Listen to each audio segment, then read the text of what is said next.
আমি গান অবশ্য গেতে পারি না, বাট ঘুমাইলা ঘুমাইলা রে বন্ধু পান খাইলা না, এই গানটা খুব ভালো লাগে, এই জন্য এটা দেখতে এসেছি।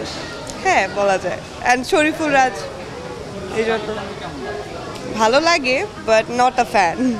কাজল রেখাটি আসলে এত হাইপ তৈরি হয়েছে আর এত মানে সবাই এত রিভিউজ দিচ্ছে খুব ভালো ভালো, এই জন্যই কাজল রেখাটাই সবার আগে চুজ করেছে, এরপরে বাকিগুলো এরপরে দেখবো ইনশাআল্লাহ। কাজল রেখা আসলে ময়মনসিংহ গীতিকার, তো আমাদের এটা তো আমাদের নিজস্ব একটা সম্পদ, তো ওটা আমি দেখতে আসছি।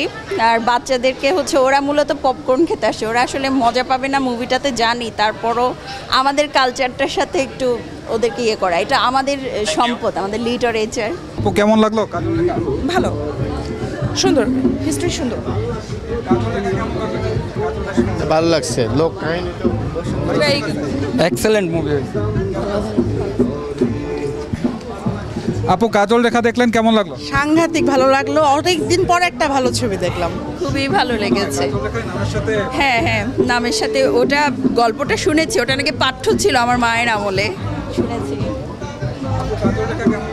জি ভালো। তাহলে এসকেএস টাওয়ারে এসে কি মনে হচ্ছে যে এখানে দর্শক সংখ্যাটা কেমন? ভালো, আমাদের যেটুক ফাইন, এটা আমরা ছিলাম হলে একটু গেলাম যে ভালো। আমরা ডে বাই ডে আমাদের সেল বাড়ছে, প্রথম দিন থেকে সেকেন্ড দিন থেকে আজকে থার্ড দিন, আজকে যথেষ্ট ভালো অবস্থা আমরা বলছি মনে হচ্ছে। আচ্ছা, আমি একটু দুজনের কাছেই জানতে চাইবো যে এবারের ঈদটা কেমন কাটছে, যেহেতু আপনাদের সিনেমা, আপনি নির্মাতা এবং নায়িকা, তার সিনেমা, তো ঈদটা এবার কেমন যাচ্ছে? কাজল রেখাময় আমারও একই অবস্থা, এবার আলাদা করে ঈদের কোনো প্ল্যান হয়নি, কাজল রেখাময় ঈদ যাচ্ছে, খুব ভাল লাগছে, অন্যরকম একদম নতুন কিছু উপভোগ করছি আমি। একমাত্র ওয়ালটন এসি দিচ্ছে 1 বছরের রিপ্লেসমেন্ট গ্যারান্টি এবং কম্প্রেসারের 10 বছরের গ্যারান্টি। সেলিমের নেক্সটে আসলে আমরা কি দেখতে পাবো, আর কি মানে এই বছরে আর কি আমরা কোনো কিছু নাই, আগামী বছর নতুন সিনেমা।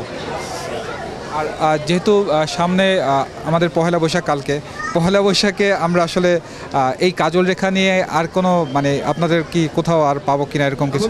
কালকে আমরা বেশ কিছু হলে যাওয়ার আমাদের চিন্তা আছে।